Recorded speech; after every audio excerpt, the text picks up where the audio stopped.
All right, my friends, welcome back. Part two here. And if you see I'm wearing the same shirt and sitting in the same place, it's because there's no Hollywood trickery here.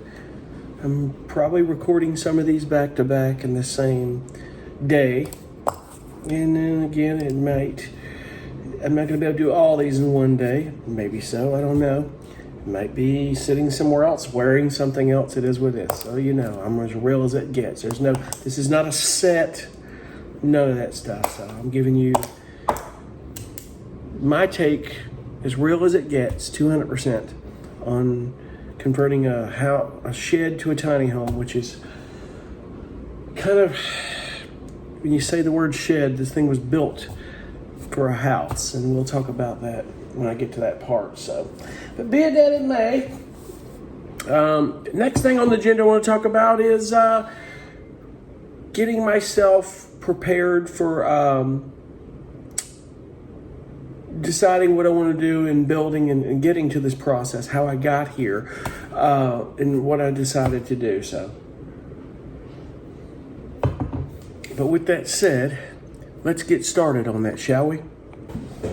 Okay, so next step in this process, it took me a while to figure out what I wanted to do without getting into a whole litany of a story. My first thought was like, okay, I'm just going to build a house. I guess I'm just going to go get a mortgage and give in like everybody else. I've had mortgages and I know what it's like. I know what a pain in the ass it is to get one these days, and I've gotten several of them in my life. But long story short, I went to look into sitting with a contractor to do all this, and I write off too much business expenses, apparently, to get a mortgage. I'm like, it's ridiculous. So, folks, just so you know, your mortgages and your health care are tax extorted, okay? That's, without getting into it all, people could argue, but it's the fact. They're tax extorting your mortgages and your health care. In other words, if you don't pay but a certain amount of taxes, they're not going to give you a mortgage. The government controls it, apparently.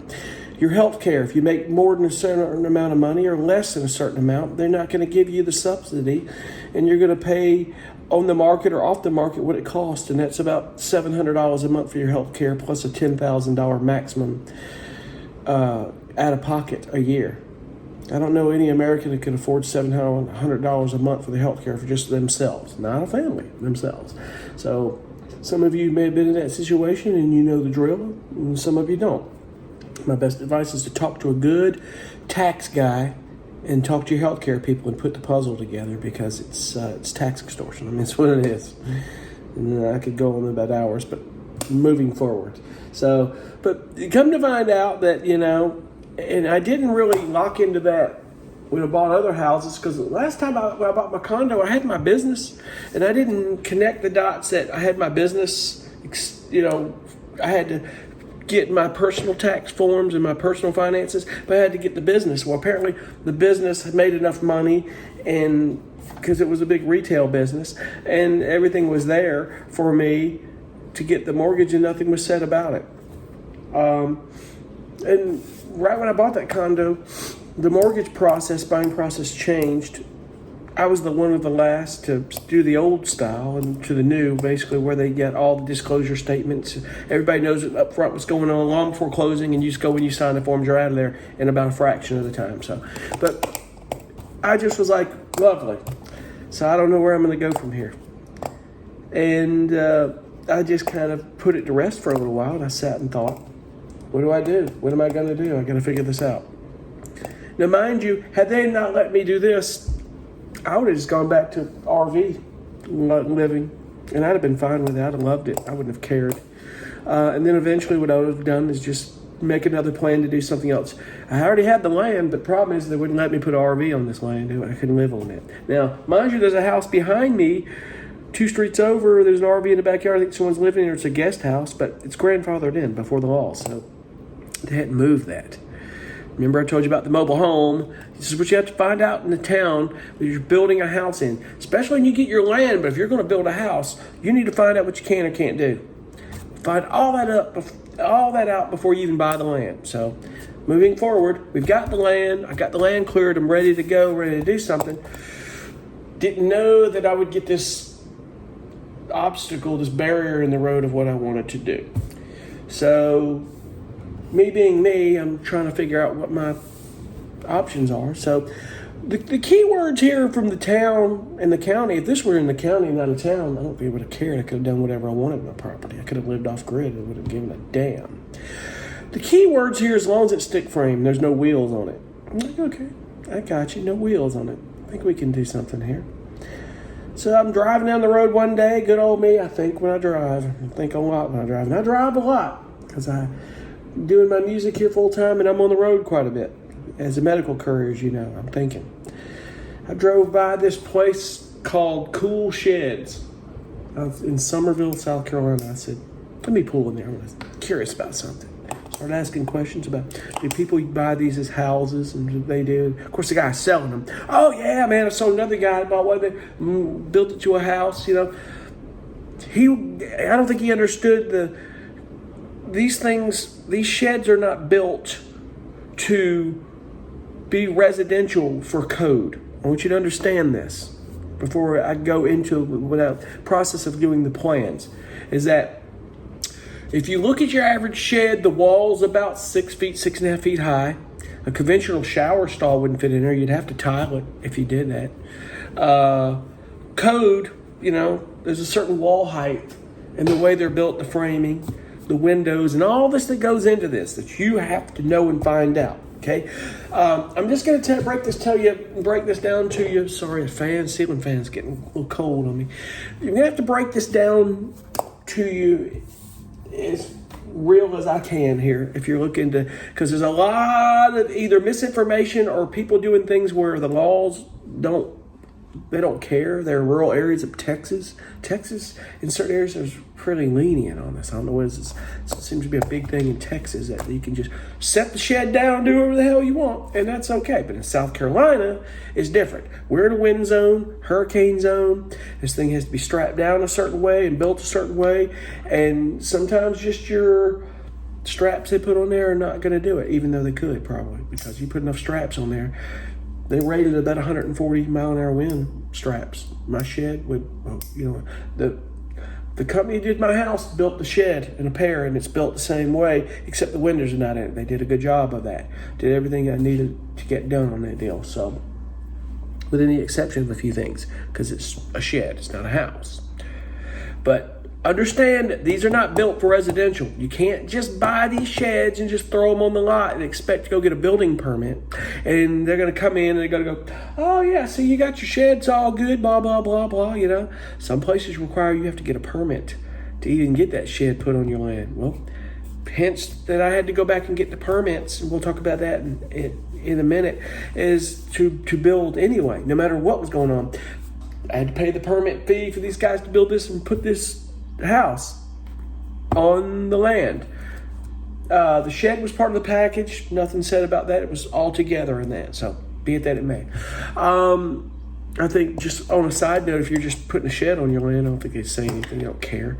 You don't have to get a building permit for just putting a shed in, though some places laws are different. Okay, so my two things I need to tell you is you got to check your building code laws before you start building.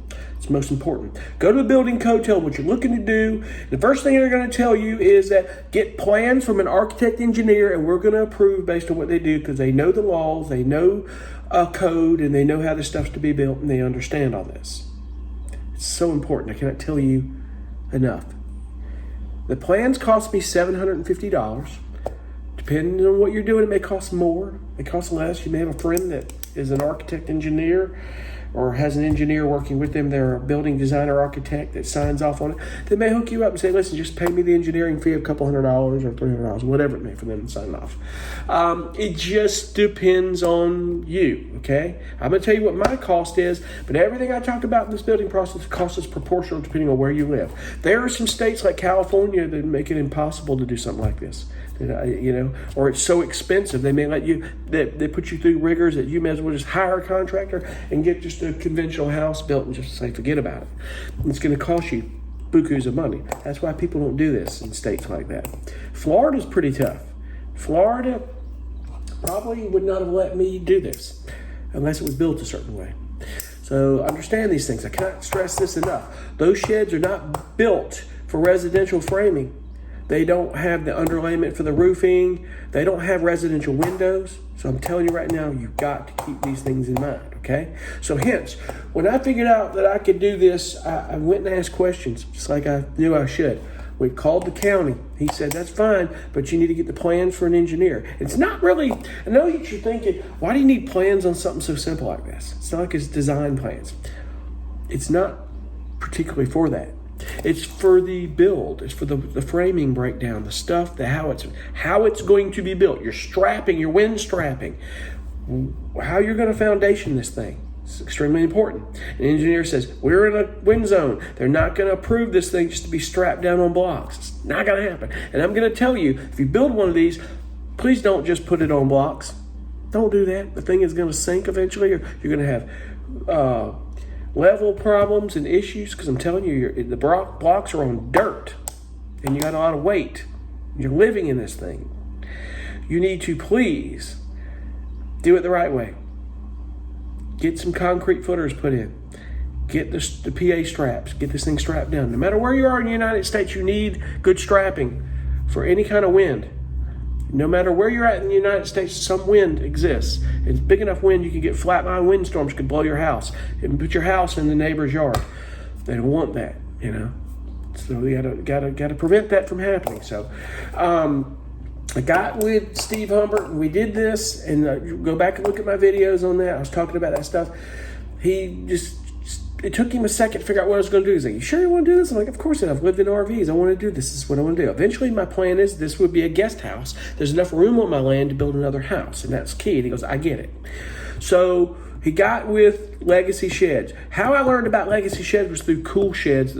They resell them for them. But I couldn't deal with Cool Sheds because, one, it would cost me more money. But two, dealing with the middleman, that guy didn't know anything about relaying information to Steve Humbert. He needed to deal with the builder up in Pickens, South Carolina. And this is where it's important. Do your research wherever you live in the United States of companies that build sheds. I'm going to tell you there are companies, and I'm not going to name them on here. I don't want to name the companies, but there are a few big companies that wouldn't do anything like this for you. And the materials are horrible and everything. So you've got to think about your siding. It's like the LP siding, good siding. It's all infused with the like the Boracare that I spread. It's all with stuff that won't rot. The termites won't get to it.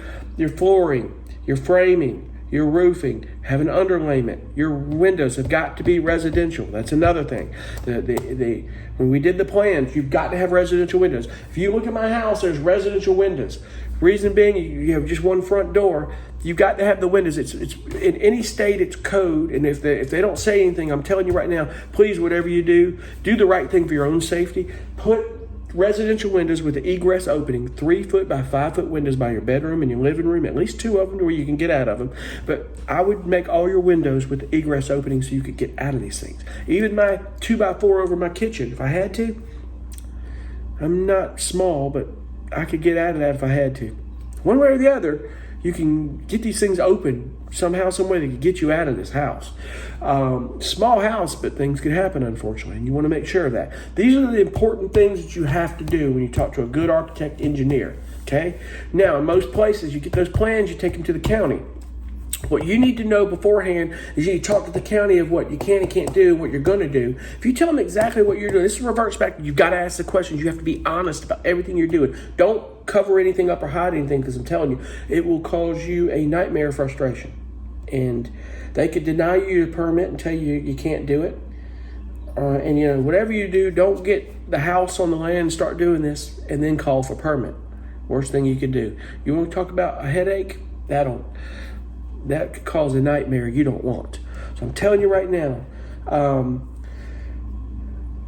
architect, engineer, they did all the strapping and the plans, and I've shown that. Go watch the videos.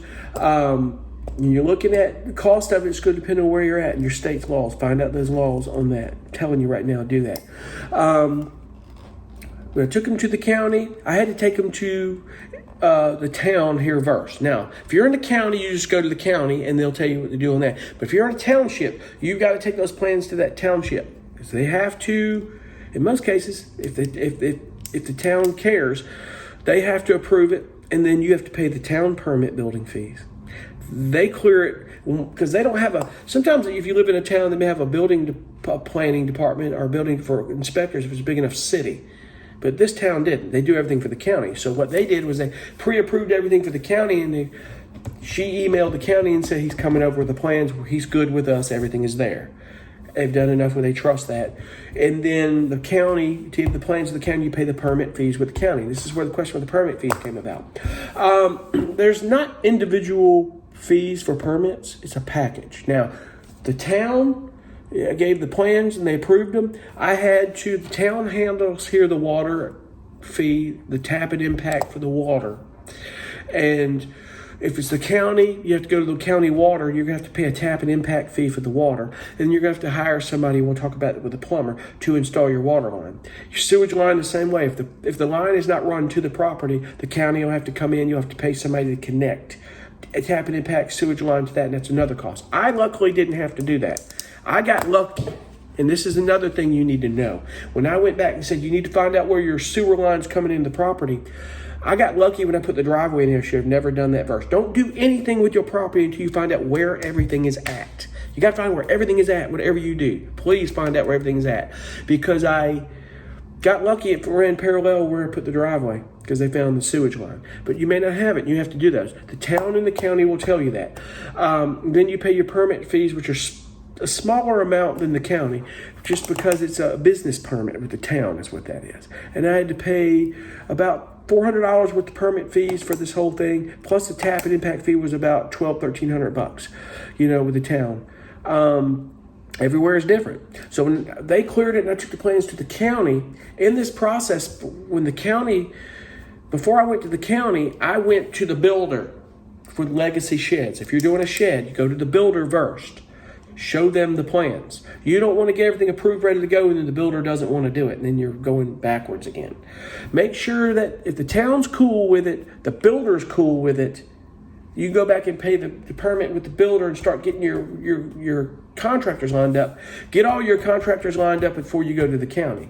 But make sure that the builder is on board. So I took the plans up to Legacy Sheds, sat with the builder. They were good with it. I wanted to make sure with the piers, with the height, they were good with the truck could get over them. And I'm going to tell you, as a side note, don't go over 24 inches high on that because these trucks that deliver these sheds can't get over 30 inches. You want them to be able to, and make sure when they do the center piers that you can remove them. They put the straps on the outside, but don't concrete down the center piers. Tell the concrete guys to make sure that the center piers can pop off and then they can move them. Just the front ones are the center, not the back. You can put strap and concrete the back, but they got to be able to back that truck between those piers and get that done, depending on your width. That's important because you don't want to go less than 12, 13 feet on the width on this thing because the truck's got to get through it. So set that thing in. Go watch those videos of how they did that. I went through some frustration. We had to go through round 2 because the dirt wasn't prepped up under the house right. So you got to ask all these questions. Once the builder's on board, you come back, you call your electrician and your plumber and get all whoever you're going to hire, whatever work you're going to do for yourself. Fill out all your paperwork the county gives you. If it's self-contracted, tell them. Tell them you're hiring these guys. And by law in South Carolina, I had to hire the electrician because of the laws, the safety laws. I wasn't licensed, insured, and I just didn't want to do it. I went ahead and hired the plumber. For everything the plumber's got to do, I couldn't have done it. So we'll talk about the cost on that when I go through the breakdown of cost of who I hired. But get all that round up, fill out your paperwork and get it to the county, and they will tell you. You're going to have to do some DHEC paperwork and all this where you got to put a little barrier on the land so no debris goes in someone else's land. I ain't have to do that, but you sign it saying yippity do and go. You may have to do with if it's a state road or a county road, the encroachment of how your driveway is. The driveway's already there. There's already a driveway there. I don't need to do it. This is a state road, street. Believe it or not, it's not a county. So the state saw the images saying, "I'll sign you off. You're good. You don't need an approval from me." because they have to make sure that the driveway doesn't encroach over the road where it paves. There's a easement area or encroachment where they have to go into your driveway a little bit when they pave. So this is all the things you have to do, okay? Make sure your architect engineer guides you right. In most cases, they will. And a lot of times these architect engineers, they tell you who to talk to at the county. They know me well. The county knew who he was because he was one of the very few. Steve was old school. He hand drew all of his plans by hand. He didn't do the plans by computer like most of these guys do today. He did them by hand. Everybody, that's how they know him. He's one of the very few and the last that do that. Probably the only one. So, but keep that in mind, guys, when you are doing this, that's what the plans cost, and they could vary. Ask all your questions. It all revolves. Get everybody involved. Make sure everybody's on board. Get it in writing. Email you that the builder's on board, that the township is on board. If you're in the county, make sure the county's on board. And then submit all your paperwork to the county and get everything done for once they approve your permit package, you're going to pay a permit fee on that. My permit fee was just one package. It was $1,800. You give them the total cost of the build. Doesn't matter who. It's a combination of the work you're doing, who you hire, whatever the total cost, materials and everything, and the materials and the shell of the house and the contractors you hire. That's what the permit fee is going to be based on. To answer your question, if you have any further questions on this, chime them down below. I'll get on. I'll talk about them, and I won't just reply. I'll get on and talk about it because it's a question that needs to be answered. That if I've missed anything. So, until then, I'll see you guys on the next video, and we'll talk about the next step in this process. Thanks.